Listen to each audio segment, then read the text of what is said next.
Hello and welcome back to another episode of Bottom of the Clutch. I'm Sean Norber, co-developer of Clutch Baseball, and hated by 80% of baseball fans everywhere because I'm a Yankee fan. So of course, I thought it would be a perfect opportunity to zoom across the country to a fellow Seattle fan who probably hates them too. And he's a previous champion of Clutch Baseball, so that's pretty cool too. But first, let's start with some breaking news. The other day, our other developer, Nick, posted an update on our Discord in the hashtag #NagTheDevs channel about the Expansion 10 and the strategy card set. Here is what he had to say. As a bit of an update, X10, once it's done, we are going to release it completely to the database in Discord for all of you to immediately to be able to build and use it digitally. We have a strategy card set, which we are also starting to work with on now, and once the strategy set is done, then we will launch a pre-order for both of these items and place the order with the printer at that time, end quote. So we wanted to give an update to everyone on the status of the league and the official league play. League Commissioner Matt, aka Tuna, aka Dingoes, announced this following quote. With the news Nick posted yesterday in hashtag #NagTheDevs about X10 and the strategy set, I wanted to update everyone about the status of the official league play. The league has always been official Clutch rules and has been a requirement that you own the cards that you are using. This being said, the league cannot start until X10 and strats are in hand, which won't be on the timeline we originally stated for early to mid-May for High Heat. However, we do have an updated timeline for official events, so mini leagues, tournaments, and different formats will have signups starting as early as next week, with games likely beginning the first week of May. Although this is dependent on X10 being released digitally and may move a bit depending on that, this should run through at least May, maybe a bit longer depending on the ETA from the printers. High Heat should begin starting once X10 strategy cards and all those reprints are made, which should be sometime around June. But there should be other tournaments similar to the Tri-P that we've had in previous years. But Polar Power starting once all 2021 cards are all out like normal, so that'll be at the end of the year. But I understand that High Heat being a bit delayed is a bit of a bummer. And with the shortened MLB season last year, the stats were wonky, but we've been able to put together a nice Expansion 9 set, and going forward with Expansion 10, a lot of these cards and players with trades and didn't make the other cuts. I honestly think this is going to be one of the most in-depth and awesome pools and strategies and best sets of Clutch cards we've put out yet. So hopefully the fact that we have something official to hold us over helps us a bit, says Matt. So end quote on that. So now that we have our latest news, let's play ball and get down to the fun stuff. Today with me is manager of the Sacramento Panthers, previously the Seattle Melonheads, and former world champion of Clutch Baseball, Navarre Moore. How are we doing today, Navarre? Not too bad. I'm ready for the High Heat season to start. I'm ready to get back into some Clutch. So I'm talking about, you're a previous Clutch champion. You've beaten me in the 10K challenge in Connecticut. So really, what is it that made you get into Clutch, and how have you managed to balance it along with your regular life and, daily responsibilities? Yeah, so I think like a lot of people, I got into Clutch by playing MLB Showdown back in the day. And I kind of had this gap between when MLB Showdown ended and Clutch began, and I stumbled upon it and it seemed like a perfect fit. I became instantly obsessed. I balance it because outside of my normal day-to-day, Clutch provides a lot of opportunities. Both me as kind of a board game fanatic, a baseball fanatic, and someone who likes to connect with people through that. Clutch provides the perfect vehicle to do all three of those things at the same time. There's always something going on right now. Almost right now, it seems like we're at the dead point right now, actually, between the seasons. But really, it's just a build-up where, people are starting to spin the wheels and look at all these previews and start to think about their next teams going forward. So that would be my question to you is, what kind of team do you like to build around in Clutch? And has it changed over the years? And if it did, which style did you most recently go with in that Polar Power League that just ended? I think across the board, my style is kind of the Billy Bean philosophy, just get on base. I like guys with high on base, and I like guys with high command when we're talking about pitchers. After all, my YouTube channel is the OB Fun Club. But It's kind of changed as batters cards changed. We're seeing a lot more players that have low on base and better charts. And so sometimes a guy later in the lineup who has, I would put like an 11 on base with like an L or R +1. I might substitute for a 9 on base with a great chart just because the costs are comparable, and usually the lower on base guys has like some more fielding option. But ultimately, I try to make sure 1 through 9 is going to provide some kind of threat. And that way offense is never out of the question. I'm never out of the game. And this Polar Power team that I last built with was nothing like I normal built. It was pitcher heavy. Pretty much everyone in my lineup, minus Juan Soto, was low on base, good chart, and it didn't work out for me. So in high heat, expect some of that classic Panther 1 through 9 relentless offense.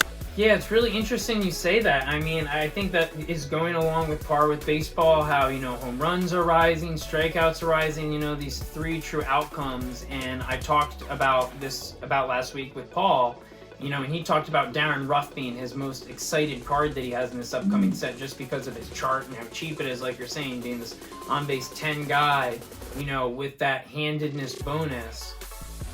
So now that, it's changing a little bit more than that on base, because, like you said, your channel, shout out again to the OB Fun Club, go check it out, another sub videos for us. But you had the opportunity to select the LE cards, that were reprinted in this upcoming release. So what process did you go through that now that things are changing? So did you pick players that were more of like your favorite in like all-time history, fit the build of this new mold and whatnot, and this like new high power chart now? Yeah, I actually went with a couple of my favorite players. And the reason why, to be honest, is because there aren't a lot of Mariners that haven't been printed at this point. We have Griffey, we have Griffey twice. We have Edgar, we have Ichiro, and the only big Mariner that was really missing was Jay Buhner, who will be one of my LEs. And then Felix has been so dominant for so long, and his cards haven't gotten a chance to reflect it because Clutch came out in 2017, and Felix is probably my favorite player of all time outside of Junior. So when I had the opportunity to create an LE of one of his most incredible seasons, I took that up. So most recently this week, we just had Joe Musgrove toss a no-hitter, first of 2021, which has had me thinking how you would go about throwing a no-hitter with one of your starters in Clutch Baseball. What would be, your strategy cards? What would be your advice to someone else if they wanted to make Clutch history? How would you do that? So I would say first and foremost, you have to spin for the pitcher, and there's no way around it. The pitcher needs to have high commands so that you're not giving up advantages and allowing hits that way. He's got to have high outs so that you're not being cheated out of outs with a pitcher charted hit. And he's got to have innings in order to last the full 9. So that's the first thing. The second thing is you do have to front load on defensive strategy cards a little bit, which isn't always the best strategy, especially now in 2020 where the power die strategy cards on offense are so powerful. But ultimately you have to have inning extenders like Master of Efficiency or Quality Start. You have to have those to make sure you can go the full 9, but then you also need to support him in throwing a no-hitter by getting, subtracts from the swings. There are some strategy cards where it prevents the hitter from using a power die when swinging. So you kind of have to go all in on the no-hitter attempt if you want to throw a no-hitter. There's no kind of lucking into it. You won that 10K challenge. You've won a championship. I threw a no-hitter with Max Scherzer during that same weekend. Actually, the game after you beat me in the 10K challenge, I threw a no-hitter with that Max Scherzer. I don't know how. That was more luck, and that was heavy power. It was with the 10K challenge. So, and it was a big-time pitcher, Max Scherzer, like you said. So what would you say, and what player or card, could be card, are you most excited about in either Expansion 9 that's already released, or Expansion 10 with any of the previews we've released, or any of those LE reprint cards. Now, obviously, I know some of them are your choice, but, you know, what would you pick as your favorite and why? Ooh. Am I allowed to pick a batter and a pitcher? Yeah, why not? Of course. All right. Make your own rules up. Batter, I think hands down, I love the new Marcell Ozuna. I think he clocks in about 415 on cost, 12 on base, which is right on line.